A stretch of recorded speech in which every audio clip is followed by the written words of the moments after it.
नमस्कार दोस्तों। BJP IT cell इस पे एक मैंने बहुत पहले वीडियो बनाया था, अगर आपने देखा हो तो। ये मेरे सबसे पहले वीडियोस में से एक था। मैंने आपको बताया था कैसे इनकी एक पूरी फेक न्यूज़ की फैक्ट्री है, देश भर में फैली पड़ी है। हर सोशल मीडिया पे किस तरह से झूठी खबरें और प्रोपेगेंडा फैलाते हैं। फेसबुक पे इनके काफ़ी सारे पेजेस हैं, इंडियन आर्मी का नाम यूज़ करके या फिर काफ़ी सेलिब्रिटीज़ का नाम यूज़ करके। ट्विटर पे अपने पेड ट्रेंड्स चलाते हैं, 30-40 रुपए देकर लोगों को कॉपी पेस्ट करने को बोलते हैं ट्वीट्स को। वेबसाइट्स इनकी ढेर सारी फेक वेबसाइट्स हैं। तो ये सब चीज़ें मैंने उस वीडियो में बताई थी। मैं रेकमेंड करूंगा पहले आप उस वीडियो को देखिए, अगर आपने देखा नहीं है तो आई बटन पे क्लिक करके आप देख सकते हैं। क्योंकि दोस्तों इस वीडियो में मैं एक ex BJP IT cell member का इंटरव्यू दिखाना चाहूंगा आपको। ये इंसान है महावीर, जो इंटरव्यू देने के लिए मुझसे राजी हुए। अब ये आईटी सेल को छोड़ चुके हैं। एक प्रूफ के तौर पे कि ये सही में बीजेपी आईटी सेल के मेंबर थे, महावीर ने कुछ फोटोज शेयर करी थी मेरे साथ, जो मैं आपको दिखाना चाहूंगा। ये सुब्रमण्यम स्वामी के साथ, जनरल वीके सिंह के साथ, और ये मोदी सरकार के माइनॉरिटी अफेयर्स मिनिस्टर के साथ। तो ये बड़े बड़े लीडर्स हैं बीजेपी के, जिससे कि प्रूफ होता है कहीं ना कहीं बीजेपी से रिलेटेड थे। और जैसा कि ये कहते हैं, ये बीजेपी आईटी सेल के मेंबर भी रह चुके हैं। तो इस इंटरव्यू में दोस्तों मैंने इनसे बहुत सारे सवाल पूछे हैं। ये आईटी सेल कैसे काम करता था, कैसे झूठ फैलाता था, और ये बीजेपी आईटी सेल बाकी पार्टीज के आईटी सेल से कैसे फर्क है, और Congress IT cell BJP IT cell में क्या क्या अंतर है। तो थोड़ा सा लंबा इंटरव्यू है दोस्तों, लेकिन ज़रूर एंड तक देखिए, क्योंकि इसमें ऐसी चीज़ें बताई गई हैं जो आज से पहले कहीं कहीं पर एक्सपोज नहीं हुई हैं, किसी न्यूज़ चैनल ने आपको नहीं दिखाई हैं। आइए देखते हैं।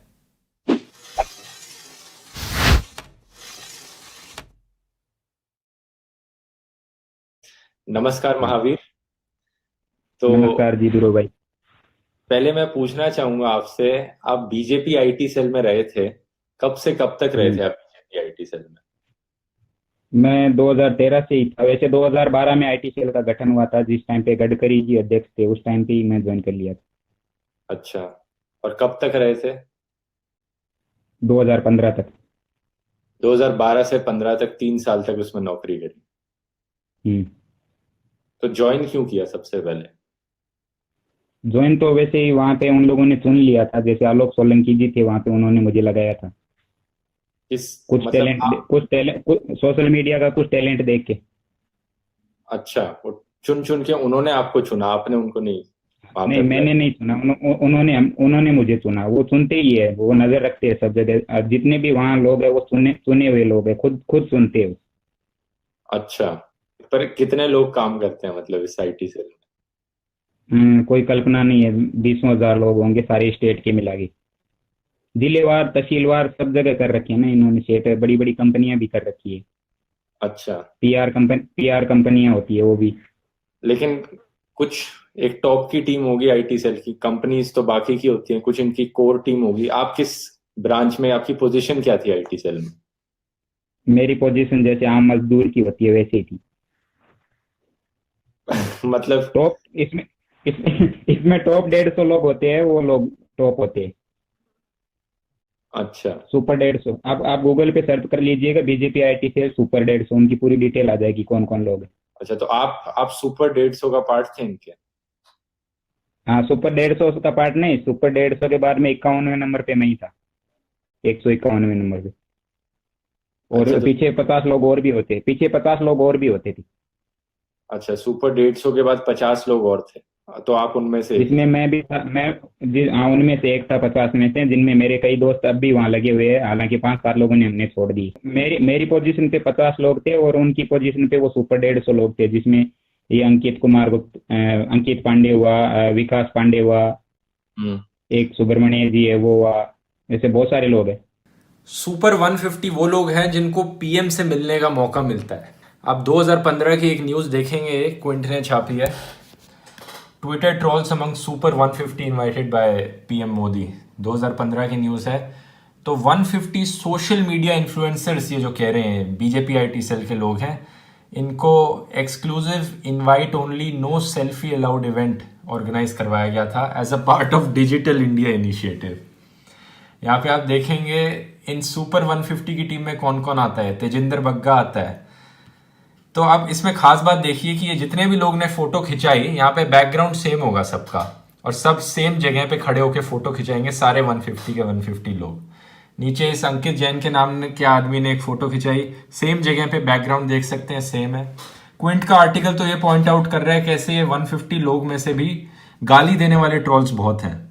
तो ये अंकित जैन ने ऐसे ट्वीट्स भी कर रखे हैं माँ बहन की गालियां देकर, और मोदी से मिलने का इनको मौका मिल रहा है। सुरेश नखुआ, फिर से देखेंगे आप, बैकग्राउंड वही है इन सब का, ये सारे एक जगह खड़े होकर मिलने गए थे 150 लोग। ये भी ऐसे आदमी है जिन्होंने माँ बहन की गालियां दी हैं लोगों को ट्विटर पर। तो ये सारे लोग 150 लोगों को मोदी से मिलने का मौका मिलता है, बाकी कोई भी बीजेपी आईटी सेल में इन सब से नहीं मिल सकता, इतने टॉप लीडरशिप से।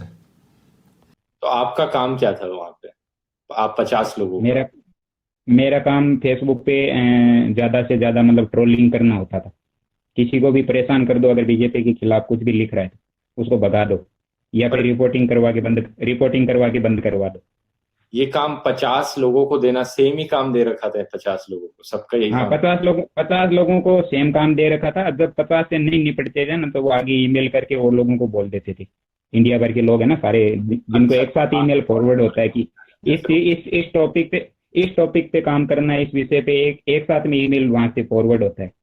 हजारों लोगों को होता है वो वहां से। तो जो सुपर 150 था उनका काम क्या था फिर? उनका भी काम ट्रोलिंग करना था?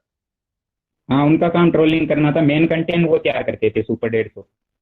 अच्छा, वो जो कोई ट्वीट करना हो तो कोई ट्वीट में जो कई बार पेड ट्रेंड्स करे होंगे आपने भी कि? नहीं नहीं, मैं ट्विटर पे नहीं था, लेकिन मेरे को मैसेज जरूर आते थे कि ट्विटर आपको ज्वाइन करना पड़ेगा, ये वो।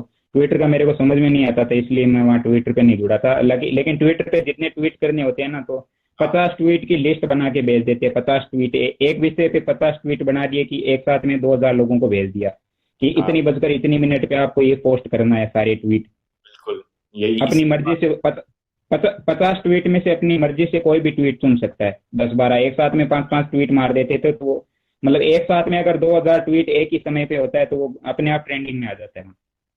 तो वो ये काम जो ट्वीट्स बनाने का काम था, ये सुपर 150 वाले लोगों का था? हाँ, सुपर 150 की टीम थी ट्वीट बनाने वाली। अच्छा, तो उनके नीचे जो काम करते थे उन सबको बस ट्वीट को कॉपी पेस्ट करके सही टाइम पे ट्वीट करना हाँ, होता? कॉपी पेस्ट कर लेते, कुछ अपनी मन मर्जी से मिक्स भी कर सकते थे, लेकिन वो सब ऐसा ही चलता था, एक ही ईमेल का आदेश होता था। ये चीज बार बार प्रूव होती रही है, और अभी हाल ही में परेश रावल जी, वो बाबू भाई हेरा फेरी वाले, बीजेपी के भी एमपी हैं, इन्होंने गलती से एक ट्वीट कर दिया था ये डॉक्यूमेंट। बाद में डिलीट जरूर कर दिया था, लेकिन सबको दिख गया था कि ये चीज तो 100% अब होती है।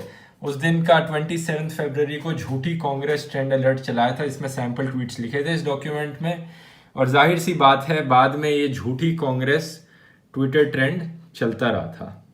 इसमें सैंपल ट्वीट्स, आप ये ट्वीट्स सर्च करके देखोगे आपको दिख जाएंगे। तो आपका स्पेसिफिकली आपका काम क्या था? आप ट्विटर पे नहीं थे तो फेसबुक पे थे आप, या मे, वेबसाइट? मेरा फेसबुक पे और वेबसाइटों पे कंटेंट लिखना रहता था। कोई भी मतलब वेबसाइट, जैसे किसी भी आज तक में एबीपी में कोई न्यूज आई है, उस न्यूज को, वो न्यूज भले ही राहुल गांधी के खिलाफ हो, मायावती के, ओवैसी को, उसको घुमा फिरा के हमें उसका हिंदू मुसलमान जोड़ना रहता था। अच्छा, आपको हर हर जो भी खबर आती है उसका हिंदू मुसलमान उसमें जोड़ना होता था और फिर शेयर हाँ, करना?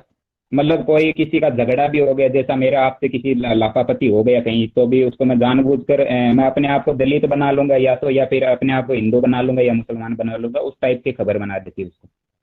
और पांच दस वेबसाइटें बड़ी बड़ी जो है बीजेपी आईटी सेल से चलती है, इंसिस्ट पोस्ट, अपने वो न्यूज अवेयर प्रेस, और हाँ, एक ये न्यूज ट्रेंड डॉट न्यूज, हाँ, वायरल इन इंडिया। हाँ। तो तो ये यहाँ पे सारी हम डाल के, पहले, नहीं, वेबसाइटें तो वहां से हजारों चलती है जो इंडिया। तो इनकी सबसे टॉप वाली के कुछ नाम आपने बताया, वही थे इनके? न्यूज ट्रेंड डॉट हाँ, न्यूज वो बता रहे थे? News trend dot news India की टॉप अलेक्सा 20 में आ रही है अभी। अच्छा, तो मतलब आपका उसमें तीन काम करोड़ होता था ती, कि ती, आपको तीन कैसे? से तीन 3 से 3.5 करोड़ विजिटर आ रहे हैं उसमें डेली के, मतलब वो न्यूज पढ़ने जो हम लिखते थे। तो मुझे तो दोस्तों यकीन नहीं हुआ जब इन्होंने कहा कि 3 से 3.5 करोड़ लोग हर रोज इनकी फेक न्यूज़ वेबसाइट पे देखने आते हैं।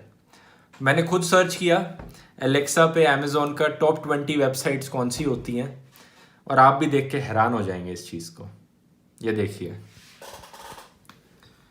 Alexa top websites in India, number 1 पे है Google, YouTube, Google, Facebook, Yahoo, Amazon, Wikipedia, और नंबर 10 पे देखिए क्या है, न्यूज़ ट्रेंड डॉट न्यूज़। यानी गूगल, यूट्यूब, इन सब के बाद इन्हीं की फेक न्यूज़ वेबसाइट ही आती है यहाँ पे। ये वेबसाइट इंडिया टाइम्स, जो कि इंडिया की कोई भी न्यूज़ वेबसाइट से ऊपर है ये, सोच सकते हो। इंस्टाग्राम से भी ज़्यादा लोग इनकी फेक न्यूज़ वेबसाइट पे आते हैं रोज़ न्यूज़ देखने। क्या हालत होगी ऐसे। आप इस पे झूठी खबर छापते थे या कुछ भी ट्विस्ट करके खबर को छाप देते थे इन वेबसाइट्स पे, और फिर फेसबुक पे शेयर करते थे इन्हें। इनको फेसबुक पे शेयर करते थे, व्हाट्सएप पे भी वायरल करवाते थे। जैसे एक एक बंदे के पास वहाँ बीजेपी आईटी सेल में लैपटॉप भी मिला हुआ था और 10-10 मोबाइल मिलते थे, तो 10-10 व्हाट्सएप नंबर होते थे। तो हर व्हाट्सएप पे मतलब एक व्हाट्सएप पे 80-85 से लेके 300 350 तक ग्रुप होते हैं, तो सब में वो लिंक चिपका देते थे, तुरंत वायरल। एक एक बंदे के पास 10-10 फोन थे। 10-10 फोन होते हैं एक एक बंदे के पास। तो 10-10 फोन में हैंडल कैसे करते थे वो, सब में अपना नया व्हाट्सएप, एक अलग दस अलग नंबर दस व्हाट्सएप। 10 फोन में अलग अलग सिम होती थी, 10 सिम हो गई। और 10 के ऊपर नंबर लिख के रख लेते थे कि 1 number, 2 number, 3 number, 4 number, 5 number, ऐसे मोबाइल स्टिकर चिपकाए रखते थे। ऐसे तो पहचान में नहीं आता ना, सारे एक ही ब्रांड के मोबाइल होते। और फेसबुक पे भी पेजेस होते थे।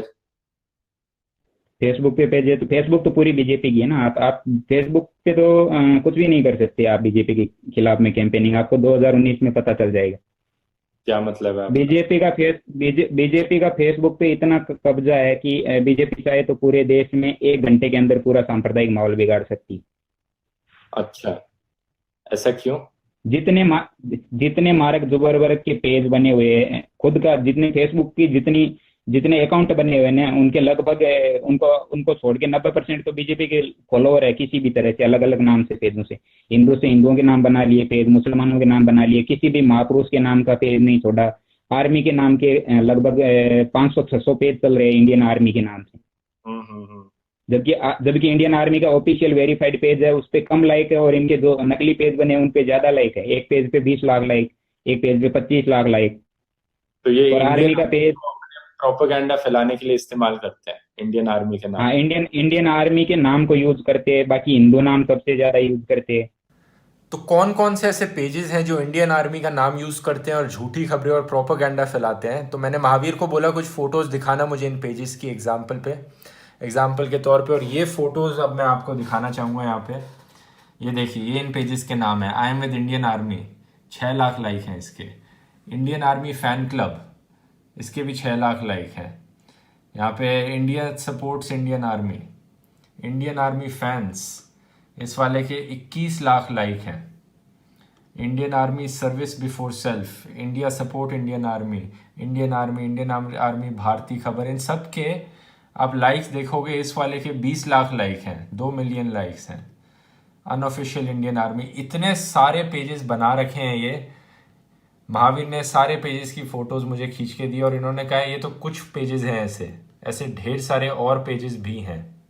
आप ज्यादातर फेसबुक पे देखते हो ना, किसी आईडी पे जिस बंदे के प्रोफाइल फोटो और कवर फोटो के अलावा कुछ भी नहीं है उसके आईडी में, निजी विचार या कंटेंट कुछ भी नहीं, कोई शेयर नहीं, कुछ भी नहीं, खाली आईडी खड़ी है फेसबुक पे। हाँ हाँ हाँ। तो वो सारे लोग हायर किए हुए लोग हैं, वो अपनी टाइमलाइन पे कुछ भी नहीं डालते। 30-30 ग्रुप ज्वाइन करते हैं, 30-30 ग्रुपों में जाके वो पोस्टें डालते। अच्छा, और ये पेजेस भी बनाते रहते हैं। इन पेजेस पे इतने सारे लाइक्स कैसे आते हैं। एक दूसरे का crossing share, common common like होते हैं इनके ज्यादातर। आप दे आईटी सेल वाले मुसलमानों के नाम से पेज बना रखे हैं, कुरान कुरान की आयतें चलाते हैं, मक्का मदीना का जो रिकॉर्डेड लाइव करके उसको सॉफ्टवेयरों से लाइव दिखाते हैं अपने पेजों पे कि ये हम मक्का मदीना से लाइव कर रहे हैं। मुसलमान बोले होते हैं वो वहां पे भी अल्लाह अकबर कमेंट करते रहते, जबकि पेज बीजेपी के अंडर में हो। अच्छा। तो आपने भी ऐसे किया था, मेरे मुसलमान तो से आईडी बना के। मेरे तो बहुत सारे मुसलमान दोस्त हैं, उनको पता रहता है कि जब उनकी कुरानों की जो मक्का मस्जिद से सुबह वो जो होती है वो लाइव चलती है, तो वो नीचे हजारों कमेंट रहते हैं, हजारों लाखों कमेंट रहते हैं, तो उस पेज की रीच ऑटोमेटिक 10 लाख 20 लाख मुसलमानों के नाम से पेज बना रखे है लाइक। तो उसमें 5-7 मुसलमानों के आयतों को पोस्ट डालेंगे, उसके बाद में एक छोटी सी बीजेपी को प्रमोट करने के लिए लिंक डालेंगे अपनी वेबसाइट की। तो मुसलमानों को भी बीजेपी प्रमोट करने के लिए डाल देते हैं उनके सामने भी। हाँ हाँ हाँ। मतलब मुसलमानों के सामने बीजेपी को मतलब एकदम स्वस्थ साफ सुथरी छवि दिखाने के लिए उस हिसाब की लिंक डालते हैं उनके पेज पे। और हाँ। हिंदुओं के सामने मुसलमानों के खतरनाक चेहरे की लिंक डालते हैं। ऐसे सोच समझ के होता है वह काम। ऐसा थोड़े होता है एक लिंक सारे पेजों पे एक साथ में डाल दिया, ऐसा नहीं होता है। अलग अलग क्वालिटी के, अलग अलग ट्रेंडिंग के अलग अलग पेज होते हैं। हाँ। हाँ, ऐसी हर अलग अलग लोगों के लिए भी होता होगा, जो लोग थोड़ा शहरों में रहते हैं उनके लिए मोदी जी और डेवलपमेंट की बात करते होंगे ज्यादा, और हिंदू हाँ मुसलमान की हाँ, बात क्योंकि करते हैं। शहर वाले आदमी है ना बहुत जागरूक आदमी है सबसे। ये भारत के जो है ना 30% जो बैकवर्ड के लोग हैं, जो गरीब मजदूरी, आटा सुबह कमाया शाम को खाया, ये वाले लोगों की भावनाएं बहुत कमजोर होती है। ये हम्म। लोग किसी में भी हमारे गांव में उदाहरण के लिए दे दूं कि नेताजी आ गया कोई भी पार्टी का, उसने अच्छा भाषण दे दिया, सारे वोट उसकी तरफ डाइवर्ट हो जाएंगे। उनको कोई मतलब अच्छा। नहीं है कि ये आगे ले जाके हमें किस रेट में बेचेगा, अच्छा। कि ये कैसे भारत को बर्बाद करे। मतलब भारत के लिए आप सोच भी नहीं सकते कि बीजेपी, ठीक है एक नरेंद्र मोदी के हाथ में है अगर देश है तो ठीक है, अगर ये देश योगी के हाथ में होता तो अब तक हवा निकल जाती इस देश की। वैसे भी हवा तो निकल ही रही है। भारत सोने की चिड़िया आज भी है, कल भी था। सोने की चिड़िया नहीं होता तो आज आज 8,000 का कुछ घोटाला आज भी हुआ है, और पिछले कई महीनों से हो ही रहे, आप देख ही रहे। मतलब क्या है आपका कि योगी जी के हाथ में होता तो इससे भी बदतर हालत होती मोदी से? योगी जी के चेले खतरनाक है ना थोड़े। योगी जी के, मोदी जी के जो समर्थक है वो असली समर्थक है। आप भी हो सकते हैं, मैं भी हो सकता हूँ, हम वोटर है। वोटर वोटर का सवाल करने का अधिकार होता है, लेकिन मोदी जी काम करना चाहते हैं। नीचे की बीजेपी जो है ना वो मोदी जी को हटाने के लिए लगी हुई है। नीचे की बीजेपी मोदी जी को हटाना चाहती है? योगी जी को आगे करना है ना उनको। मिशन 2024 योगी जी का है। मिशन 2024 योगी जी की तैयारी कर रहे हैं, क्योंकि मोदी जी 2019 में इनसे तो हटने वाले नहीं। हाँ। अच्छा। चाहे ये जोड़ कब? तोड़ करके आना, चाहे जोड़ तोड़ करके आना पड़े 2019 में तो फिर आ जाएंगे, लेकिन 2024 में योगी का प्लान है, क्योंकि उस टाइम पे मोदी जी की उम्र भी हो जाएगी। तो कब से इनका प्लान है कि मोदी को हटा के योगी को लाया जाए? कब से इन्होंने 2015-16? ये 2013 से ही प्लानिंग थी। ये तो गलती से मोदी जी को मजबूरी से लेना पड़ा था, क्योंकि पीआर कंपनियों को टेंडर हो चुका था। बाहर बाहर की कंपनियों को भी टेंडर दिया गया था ना मोदी जी का फेस बनाने के लिए। मेड इन चाइना कंपनियों को दिया गया था। जो हम्म। ट्रंप की आईटी सेल थी, जो ट्रंप की आईटी सेल थी वही मोदी जी की आईटी सेल थी। अच्छा। इंटरनेशनल इंटरनेशनल प्रचार पे। अच्छा, तो आप कह रहे हो ये कि मोदी जी को हटाने का काम और मोदी जी को ये दे दिया तो मजबूरी हो गई, तो पीछे कौन है इन सब के जो मोदी इनके जी को? इन इनके इन इनके पीछे तो सबको पता है, आरएसएस के अलावा कोई नहीं हो सकता। आरएसएस ही है इनके पीछे तो। उनका मकसद है 2025 में मनुस्मृति का कानून लागू करना। अभी आपने थोड़े दिन पहले एक मंत्री का बयान नहीं सुना था कि हम संविधान बदल देंगे? संविधान बदल देंगे, हाँ हाँ। ये संकेत है आपको और पूरे देश को कि हम संविधान बदलेंगे, भारत में मनुस्मृति ही लागू की जाएगी। और भारत जो 1818 से पहले जी रहा था उसी स्थिति में चला जाएगा भारत। वही व्यवस्थाएं, वर्ण व्यवस्थाएं, जातिवाद व्यवस्थाएं जो 1818 से पहले थी वो की वो लागू हो जाएगी। हम्म। अच्छा, कुछ इसके बारे में बताइए, जो जब फेक पोस्ट करते थे आप, तो किस तरह से उसको जातिवाद के बीच में हर देश में जो भी कुछ होता था उस इंसिडेंट को ऐसे दिखा देते थे कि हिंदू मुसलमान हो गया यहाँ पे। जो भी ऑपोजिशन पॉलिटिशियन है उसको मुस्लिम सिंपैथाइजर दिखा देते थे, और जातिवाद हाँ के बीच अच्छा में। अच्छा अच्छा। हाँ हाँ, जातिवाद से तो इनका वोट बनता है ना कि हम हिंदू मुसलमान ज्यादा करेंगे तो हिंदू हिंदू डरेंगे मुसलमानों से। हाँ जबकि हाँ। ऐसा कुछ है नहीं है, ऐसा कुछ है नहीं। फिर भी ऐसा माहौल हो जाएगा कि ये मुसलमान तो भाई आतंकवादी है, इतने खराब है, खतरनाक है, इनकी संख्या बढ़ जाएगी, जनसंख्या तो ये हमें खा जाएंगे, बर्बाद कर देंगे। ऐसा बार बार बार बार बार बार दिमाग में डाला जाएगा, एक बार, दो बार, 5 बार, 10 बार, 100 बार। तो हम्म। कोई भी आदमी हो, उसको लास्ट में मानना ही पड़ेगा कि हाँ भाई हो सकता है, ऐसा सच है। तो आप भी यही काम करते थे एक बारी, तो आपको आप भी मानते थे उस वक्त ये होता है? नहीं, मैं तो मानता नहीं था। मैं खुद, मैं पड़ोसी, मेरे घर के पड़ोसी भी मुसलमान है, तो मुझे फोन भी बुक करते थे कि महावीर यार इतना उल्टा सीधा तू लिख रहा है, तो हम्म। इसे तुझे मिल क्या रहा है? तो मैं बोला भाई आपको पता है रोजी रोटी का सवाल है? तो वो बोलते कि रोजी रोटी का सवाल है तो हम आपको कुछ भी नहीं बोलेंगे, हमें अच्छी तरह से पता है। मेरे गांव में मुसलमानों को भी लोग बोलते थे भड़काने के लिए कि देखो ये तुम्हारे खिलाफ लिख रहा है, ये कर दो वो कर दो, फिर भी वो बोलते थे इसका रोजी रोटी का सवाल है, हमें अच्छी तरह से पता है, ऐसा कुछ है ही नहीं देश में। अच्छा, तो मतलब ज्यादातर आपको लगता है कि ज्यादातर लोगों के देश में जो बीजेपी आईटी सेल में एम्प्लॉयड है उनकी मजबूरी है, मतलब वो बेरोजगार है और उनको काम मजबूरी है करना। ना, बेरोजगार। मैं वहां गया बेरोजगारी की वजह से, और अब भी मेरे पास खेती बाड़ी का काम है, लेकिन थोड़ा बहुत मेरा शादी हो गया था तो जो पैसे वैसे की जरूरत भी पड़ी तो उस वजह से जाना पड़ा। मुझे अब जरूरत ही नहीं है। अब मुझे एक दवाने की जरूरत नहीं। खेत में अच्छा। अनाज हो रहा है, ठीका ठीक हो रहा है, लोन बैंक से लोन का कर्जा मिला हुआ है, और हम राजस्थान में अभी ये असहयोग आंदोलन चला रखा है, बैंक का कर्जा देंगे ही नहीं, हम क्या कर लेंगे? बड़े लोगों का पहले लो बाद में हमारा ले लो। हम्म। तो जब आपने 2015 में ये नौकरी छोड़ी, इसके पीछे यही कारण था कि तब आपको अपना नया। गांव वालों ने बुला लिया था, घर वालों ने बुला लिया था कि बहुत हो गई तुम्हारा, हम बहुत देख रहे हैं इंटरनेट पे, कोई टपका के चला जाएगा, तुम्हारा खुद का चेहरा आगे करके तू काम कर रहा था। बाकी लोग चेहरा आगे करके काम नहीं करते थे, मेरी गलती ये थी कि मैं मेरा फेस भी साथ में कर रहा था। अच्छा, तो छोड़ी क्यों फिर, मतलब मेन कारण क्या था बीजेपी आईटी सेल से छोड़ने का? तो कोई भी दंगा फसाद या कुछ भी होता है ना, झंडा उठाने का टेंडर सिर्फ नीचे जो कम्युनिटी किसान वर्ग के होते हैं उनको रखते हैं। दलित हुआ, जाट हुआ, कोई हमारे राजस्थान में मेघवाड़ हुए, तो छोटे जो गरीब मुसलमान है उनको हुए, वही मरते हैं इस दंगे फसाद में। कोई भी पूंजीपति नहीं मरता, किसी तोगड़िया का, किसी साध्वी सरस्वती का, किसी मोहन भागवत के परिवार का कोई नहीं मरता। इनके लोग विदेशों में, कैलिफोर्निया में और आपके विदेशों में सारी अंग्रेजी यूनिवर्सिटियों में पढ़ते हैं, और हमें संस्कृत की किताबें पकड़ा पकड़ा के निकल गए। तुम सही बस बात। गुरुकुलों में रहो, भजन करो, गुरुकुलों में रहो, भजन करो, राम राम हरे कृष्ण हरे कृष्ण हरे कृष्ण, बस यहीं पड़े रहो। तुम विकास की, गरीब की, मजदूर की, आम आदमी की, सड़क की, बिजली की, लाइट की, चिकित्सा की ये बात नहीं कर सकते। इनसे हम्म। आपका कोई लेना देना ही नहीं है। मतलब यहाँ देश की अब 80% आबादी को ऊपर वाले लोग हैंडल कर रहे हैं। हम्म। तो ये बताइए, पैसे कितने मिलते थे आपको जब आईटी सेल में नौकरी करते थे? मेरे मेरे को तो पर दिन का 1,000 रुपये मिलते थे। बाकी सुपर 150 तो हाई लेवल के थे, उनकी तो हमें पता नहीं है कितना मिलते थे। मुझे तो 1,000 रुपये पर डे मिलते थे। अंदाजा लेकिन जो कितना? छोटे लोग नीचे से नीचे, मतलब जो गवर्नमेंट की जॉब रेट होती है उसके हिसाब से 300 रुपये से शुरुआत है, ऊपर से लाखों करोड़ों में है। जैसे अमित मालवीय जी है, वो तो लाखों करोड़ों में खेल रहे हैं, मेन टेंडर उनके पास ही है अभी, और विकास पांडे के पास है। तो अमित मालवीय को लाखों करोड़ों में मिलता होगा। हाँ, वो लाखों, बीजेपी भारत की सबसे बड़ी पूंजीपति पार्टी है। इसके हम्म। पास करोड़ों अरबों का चंदा है।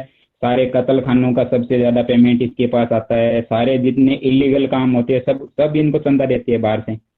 अभी तो आप उदाहरण के लिए देख लो ना, उदाहरण के लिए देख लो कि दिल्ली में मैक्स हॉस्पिटल को बॉबी कटारिया ने ताला ठुकवा दिया था, और एक वो कॉलेज में जो इंसिडेंट हुआ था, उस कॉलेज को ताला लगने वाला था, कॉलेज वाले ने पैसे फेंके सारा बॉबी कटारिया अंदर। हाँ, बहुत ही मतलब अमीर पार्टी है फिर तो ये कि। अमीर तो है, अमीर तो है ना, अमीर तो है। इस पार्टी को आप खत्म नहीं कर सकते। 2024 तक कितनी ताकत लगा ले पूरा देश, खत्म हम्म। नहीं कर सकते। अगर अगर आप खत्म करने के लिए, अगर इनके खिलाफ में कुछ माहौल बन भी जाता है ना, तो हम्म। इनके हाथ में सबसे बड़ा हथियार है जियो। अच्छा, जियो कैसे? जियो का मोबाइल होता है ना, उसमें पप मैसेज आता है स्क्रीन पे ऑटोमेटिक। कई बार आता है। आज जैसे हमारे प्रधानमंत्री जी इधर झुंझुनू आए थे, हमारे मोबाइल की स्क्रीन पे ऑटोमेटिक मैसेज आ गया था। ऑटोमेटिक उनका रिकॉर्डेड कॉल आ गया था, जो झुंझुनू भाषण चल रहा था वो टोटल लाइव आ रहा था उसमें। हम्म। मोबाइल कॉल पे आ रहा था, मोबाइल पे पहले मैसेज आया, मोदी जी का भाषण सुनने के लिए इस नंबर पर डायल करिए, उस पर मिस कॉल मारा तो पूरा उनका भाषण लाइव आ रहा था। तो कैसे मतलब जियो को इस्तेमाल कर पाएंगे? जियो को इस्तेमाल है, जैसे आपके जियो पे स्क्रीन पे मैसेज आ गया अचानक से, जैसे आप रिचार्ज खत्म हो जाता है तब मैसेज आया करता है। भारत में सारे लोग जियो रखते हैं, उनको सबको पता है कि रिचार्ज आपका 5-7 दिन पहले ही स्क्रीन पे ऑटोमेटिक मैसेज आना। आप किसी को कॉल करके, कॉल कटेगा, कॉल कटती ही स्क्रीन पे पूरा मैसेज आ जाएगा, पूरा स्क्रीन बंद हो जाएगा, उसमें वो सामने विज्ञापन ही दिखेगा। उसी तरह से अगर जरूरत पड़ी तो मोदी जी का ब्रांडिंग के लिए और मोदी जी के नाम से चेहरा लगा के बढ़िया सा मैसेज, अब की बार मोदी सरकार या कुछ जो पिछली बार लगाया था वैसे नया बड़ा सा पोस्टर बना के आपके मोबाइल मोबाइल में घुसा देंगे, हर मोबाइल में।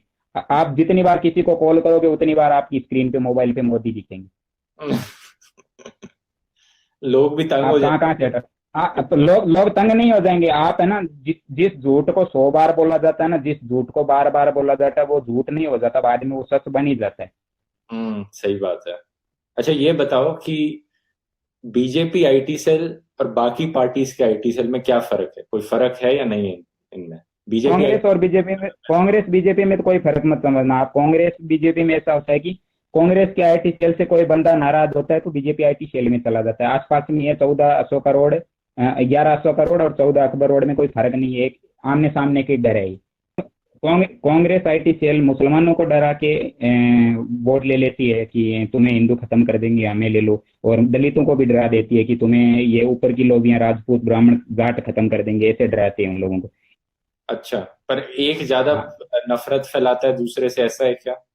हाँ, मतलब कांग्रेस वाले, हाँ, इतना जरूर मानते हैं कि कांग्रेस कम नफरत फैलाती है बीजेपी के मुताबिक। अच्छा। बीजेपी तो जातियों में नफरत बीजेपी फैला रही है। कांग्रेस हो सकता है धर्म की राजनीति कर रही हो, लेकिन हाँ। कांग्रेस तो बीजेपी तो सिर्फ जातियों की, पंथ की, जाति में भी जाति ढूंढ लेते हैं, जाटों में भी जाट ढूंढ लेते हैं, अलग से ब्रांड, अलग ब्रांड ढूंढ लेते हैं कि भाई महाराजा सूरजमल का अलग ब्रांड था, वीर तेजा जी का अलग ब्रांड था। अच्छा। पर ये जितनी आपने वेबसाइट्स कही, कांग्रेस की तरफ से भी इतनी वेबसाइट्स तो है कि नहीं? नहीं, कांग्रेस की भी 100-200 वेबसाइट है, बीजेपी की 2-4 हजार होगी, इतना ही फर्क है। बीजेपी के पास पेमेंट ज्यादा है, बीजेपी के पास लड़के ज्यादा है, पार्टी बड़ी है। अच्छा, तो अभी बीजेपी दबदबा अभी ज्यादा है। सरकार में है, दबदबा है, रुपया बोलता है। जिसके हाँ। पास जो पैसा है वो, पैसा है ना वही भगवान है भारत में, जिसके पास पैसा है वही खुदा है। हम्म। तो अब लोगों बाकी को क्या, उनके लोग कैसे बाकी उनके बचे? मजदूर है। लोग तो बरगला जाते हैं ना, बेरोजगारी खत्म हो, भारत में बेरोजगारी इतनी हो गई, रोजगार सारे खत्म हो गए लगभग। तो सारे लोग बेरोजगार है, हाथ में कटोरा लेके घूम रहे, कहीं ना कहीं जाएंगे, कोई आरक्षण मांगेगा, कोई कुछ करेगा, कहीं ना कहीं तो जाएगा। अच्छा। देना तो पड़ेगा इनको, और नहीं देना पड़ेगा तो अपराध बढ़ जाएंगे, लोग गला गला छीनना शुरू कर लेंगे। नहीं तो आप लोगों को क्या बोलना चाहेंगे, लोग किस तरह से इससे बचे रह सकते हैं, इनके प्रोपेगेंडा में ना आए? बच्चे ये प्रोपगेंडा से यही बच्चे रहते हैं कि फेसबुक पे अपने जितने कॉमन लोग, जान पहचान के लोग, और जो अच्छे मैसेज वाले लोग हैं, जो सामाजिक सौहार्द के लिए लोगों को जोड़ते हैं फेसबुक पे, ऐसा नहीं है कि सारे गंदे लोग हैं, उसमें अच्छे लोग भी है। हजारों ऐसे ऐसे अच्छे अभियान चला रखे हैं, हजारों लोगों ने, जो वर्ल्ड के एनआरआई लोग सारे जुड़ के एक मिशन चला रहे हैं कि हम पूरे भारत में मोहब्बत के लिए लोगों को जोड़े, या पूरे जातियों को जोड़े। ऐसे बहुत सारे अभियान चला रहे हैं, बहुत सारे संगठन है छोटे छोटे, जिनको कभी मार्केटिंग नहीं मिली। तो बेसिकली ये बोला जाए कि जो लोग नफरत नहीं फैलाते, जो हिंदू मुसलमान की जहाँ पे बात करने लग जाते हैं, उनको सुनना ही बंद कर दो, ये कह सकते हैं? आप सोशल मीडिया पे, फेसबुक पे ऐसी हालत हो चुकी है इस टाइम पे, आज 2018 में, मार्च में ऐसी हालत है कि आप मुसलमानों के समर्थन में एक भी पोस्ट डाल दी ना, एक भी पोस्ट की फलाना मुसलमान अच्छा है, अब्दुल कलाम अच्छा था, उदाहरण के लिए मैंने ऐसी पोस्ट डाल दी, तो हम्म। आपको समाज द्रोही, जाति द्रोही, धर्म द्रोही, गद्दार, फलाना ढिमका सब कुछ घोषित करने के लिए बीजेपी आईटी सेल वाले तुरंत टूट पड़ेंगे आप पर। हाँ हाँ, सही बात है। इतना आपने है ना, किसी मुसलमान से फेसबुक पे लाइव में भी अगर बात कर ली ना, तो आपको पाकिस्तानी एजेंट घोषित कर दिया जाएगा, जबकि पाकिस्तान का बंटवारा इन लोगों ने किया था, आरएसएस ने। और ये हाँ। खुद ही बोलते हैं कि ये खुद ही बोलते हैं कि हम अखंड भारत बनवाएंगे, पाकिस्तान, भारत में विलय होने के लिए भी वहां के लोग तड़प रहे कि हमें भारत में मिला लो। और ये लोगों, वहाँ पाकिस्तान की हालत खराब हो गई, वो कटोरा लेके पूरे वर्ल्ड में मांग रहा है। वो लोग बोल रहे हैं कि किसी भी तरह से भारत में हम विलय हो जाएंगे, और ये भारत की आरएसएस लोग भी बोल रहे हैं कि अखंड भारत बनाएंगे, लेकिन पाकिस्तान को नहीं जोड़ेंगे। पाकिस्तान भेज ना, तो डायलॉग ये होता है कि हाँ चलो तुम देशद्रोही हो, गद्दार हो, पाकिस्तान चले जाओ, एक भी आदमी को वीजा नहीं देती है पाकिस्तान जाने का। पैसे देने पड़ेंगे ना वीजा देने के लिए तो। नहीं, पैसे लोग अपने पैसे से लेने के लिए भी तैयार है। मेरे को मान लो फेसबुक पे मैं पोस्ट डाल रहा हूँ, गद्दार पाकिस्तानी घोषित कर दो, मैं पाकिस्तान चला जाऊंगा, मुझे कोई डर ही नहीं है। पाकिस्तान में भी हमारा ही बंटवारा हुआ था, राजस्थान की, पंजाब की, हनुमानगढ़, गंगानगर साइड के, इससे जो पश्चिमी पंजाब था, उस पंजाब का ही टुकड़ा हुआ था, सारी हमारे ही परिवार की जातियां उधर है। हालांकि वो कन्वर्टेड है, उनका मजहब अलग हो गया, उनका पूजा पद्धति अलग हो गई, लेकिन ब्लड तो एक ही है। हम्म। तो जो लोग इस वीडियो को देख रहे हैं, वो जोड़ने वाले लोगों को फॉलो करें, जो लोग दंगे नहीं फैलाते, जैसे। दंगे दंगे दंगे खून के फैला रहे हैं, उसकी जगह से मोहब्बत के दंगे फैलाओ। सही बात है। मेरा यही मैसेज है। और ध्रुव भाई, आपने मुझे कांटेक्ट करके अच्छा संपर्क किया है, और आपको मैं उम्मीद करता हूँ कि इस तरह से पूरे समाज में मैसेज जाना चाहिए। मेरे बिल्कुल। पास तो अभी है ना, जब मैंने आईटी सेल का भांडा फोड़ करना शुरू कर दिया ना, तो मेरे पास एनडीटीवी एबीपी के लोगों के भी फोन आ रहे हैं, लेकिन मैं वहां जाना नहीं चाहता एनडीटीवी एबीपी पे, क्योंकि वहां की मीडिया के लोग भी लगभग इधर उधर से पेमेंट करके संपर्क कर लेती है पार्टियों से। उनको तो पैसे से, धंधे से, टीआरपी से मतलब है, आम आदमी से कोई मतलब नहीं होता। अच्छा। जी न्यूज को हुआ, एबीपी को हुआ, आज तक को हुआ, सुदर्शन चैनल में मैं खुद रहा हूँ थोड़े दिन तक, वो सुरेश जी हुए। हम्म। तो चलो, बहुत बहुत धन्यवाद और ये बताने के लिए, सारी चीजें जो भी आपने बताई। मुझे लगता है इससे जो भी लोग इस चीज को देख रहे हैं, काफी कुछ जानने को मिलेगा उन्हें, वो इस प्रोपेगेंडा से बचे रहेंगे, इनके शिकार में नहीं पड़ेंगे। मैंने सबसे पहले इस विषय पे इंटरव्यू दिया था कल अभी डांडिया जी को, जो अमेरिका से है, एनआरआई है भारत के। मैंने तो देखा वो। वहां से भी मेरे को अच्छा सपोर्ट मिला था, और मेरा थोड़ा हौसला भी बढ़ रहा है। शुरू में मैं डर रहा था कि कहीं बीजेपी कांग्रेस मुझे मरवा भी नहीं दे, कि कहीं हाँ। ऐसा, मैं ऐसे मुद्दे खोल रहा हूँ कि आप सोच भी नहीं सकते कि मेरे घर पे भी धमक जाएंगे सुबह तक, ऐसा डर लगता है ना कई बार। हाँ सही बात है।